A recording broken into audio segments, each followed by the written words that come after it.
বজ্জাত পোলাপান মানে আমারে কই গু খাই, হ্যাঁ? মানে কি কামটা করলো? আমি গু খাই, হ্যাঁ? গফুর গু খায়, তোরা গু খাস, তোরা সবাই গু খাস, তোদের 14 গোষ্ঠী গু খায়। ফাউল পোলাপান। এই কে রে? এই কই? এই সাহস থাকতে সামনে আয়। বান্দরের বাচ্চা, সাহস থাকতে সামনে আয়। আমি গু খাই না, তোরা গু খাস, তোরা সবাই গু খাস। সাহস থাকতে সামনে আয়, সামনে কথা কও। গফুরের সাথে ফাজদামি, কত বড় সাহস!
ভাই আমার একটা দলিল হারায় গেছে, তালাশি লাগে।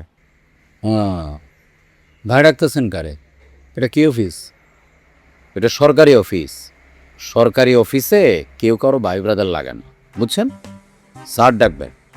জি স্যার, বুঝছি স্যার। আমার দলিলটা হারায় গেছে, তালাশি। তালাশি আজকে হবে না, আজকে যান, আরেকদিন এসেন, যান। স্যার এই আজকাল নিয়ে স্যার 4 দিন আইছি, আর কদিন আসতে হইব স্যার? শোনেন, আমার মরহুম আব্বা আসে যদি এখানে দাঁড়ায় থাকে তাহলেও কাজ হইব না। সরকারি অফিসের চেয়ার টেবিল পর্যন্ত হাত পাইতে থাকে, বুঝছেন না? জি স্যার, যেটা বলছেন ওইটা বুঝছি, যেটা বলেন না ওইটাও বুঝছি স্যার। আরে এ লোক তো তুই বেশি কথা বলে, হ্যাঁ? আপনি জানতো। নেক্সট স্যার 2000 টাকা স্যার। 2000 টাকা? আরে মিয়া, সরকারি অফিসের একটা টিস্যুর দাম কত? সরকারি অফিসের একটা টিস্যুর দাম তো 2000 টাকা, আর আপনি আমার দিচ্ছেন 2000 টাকা। জান আপনি যান। স্যার আর তো নাই স্যার। এই পলাশ, দেখো তো।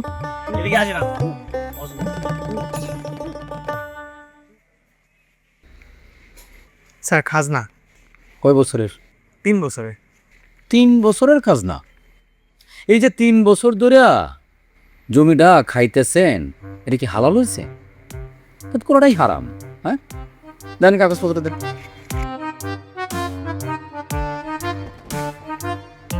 2000 টাকায় কিছু হয় না। কি চাচা, আরো 2000 টাকা দেন। স্যার আর 2000 টাকা নাই তো স্যার। যেইটা আছে সেইটাই দেন, বাকি টাকা 3 দিন পরে দলিল নেওয়ার সময় দিয়ে যাবেন। নামটা বলেন।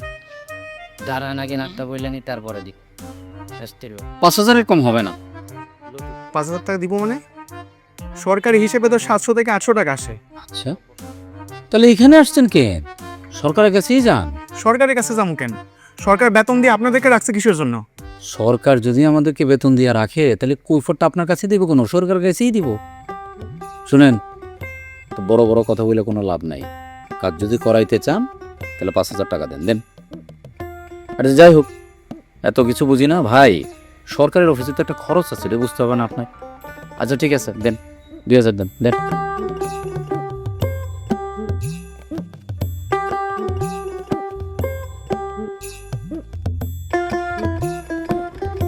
যান, আগামীকাল দুপুরের পরে এসেন। ঠিক আছে।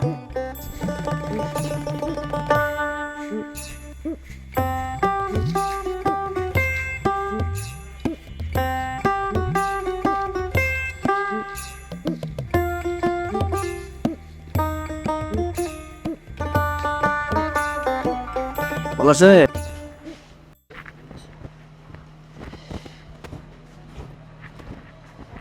কাজ করো। এর আগে ছিলাম জলডোবা ভূমি অফিসে, সেইখানে 1 টাকা ঘুষ খাওয়ার কোনো সুযোগ নাই, কোনো 19-20 করা যায় না। ভূমি অফিসার কে ছিল জানেন? কে? নিজে গাউসুল আজম। আমাদের অফিসের মতো এমন অফিস অন্য কোথাও আছে বলে আমার জানা নাই। এখানকার জনগণের অবস্থা যেমন, আমাদের অবস্থাও তেমন। Cigarette background. আরে না ভাই, এখন অফিস আমার না, সিগারেট তো নাই, শেষ হইলে আপনার দোকানে নিয়ে খাওয়াবেন।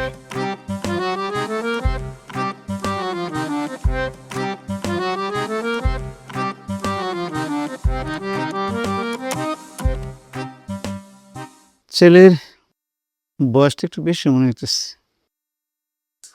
মামা, বয়স কোনো বিষয় না, টাকা পয়সা কামাইতে গিয়ে বিয়ের দিকে নজর দিতে পারি নাই, ওই দিকে যে বয়স একটু বাইরে গেছে। এসব করলো মাত্র এত বেশি কথা বলতে হয় না।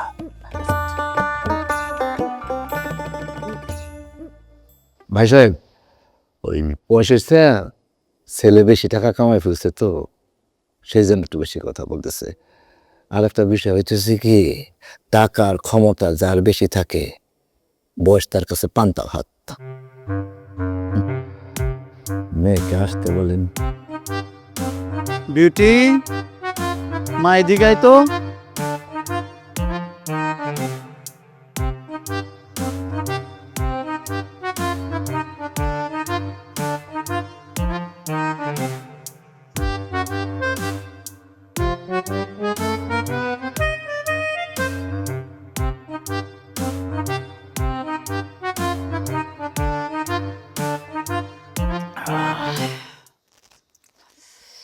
গরমে গলাটা শুকায় গেছিল, লজ্জায় কাউরে বলতে পারি নাই।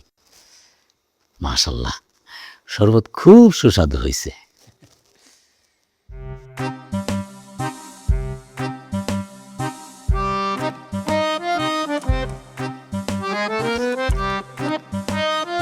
এত কিছুকে দিতেছ কিসের জন্য? আমি ওকে ঝুঁকি মারবো নাকি আপনি ওকে ঝুঁকি মারবেন? বিয়ে কি আপনি করবেন? বিয়ে করবো আমি, আমি তো ওকে ঝুঁকি মারবো।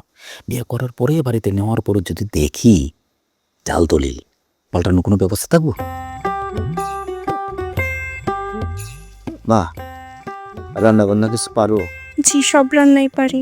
মাশাআল্লাহ মাশাআল্লাহ।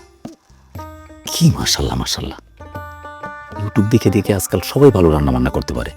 জিজ্ঞেস করেন যে টাকা কমতে পারে কিনা। এইটা কি ধরনের প্রশ্ন? এটাই তো প্রশ্ন, যে মেয়ে টাকা গুনতে পারে সেই মেয়ে সংসারী হয়। জি, তুমি জিগাও। আমি চেয়ে গেলে আপনার 500 টাকা অ্যাডভান্স দিয়ে কেন নিয়ে আসলাম? তুমি আমার অপমান করলা। করলাম।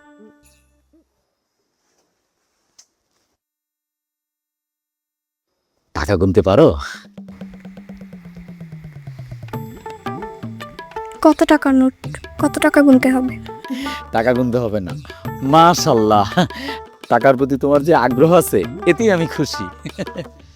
তাহলে কি আপনারা?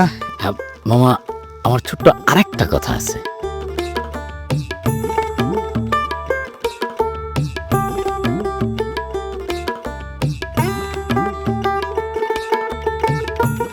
তোমার আক্কেল বেলা কিছু নাই?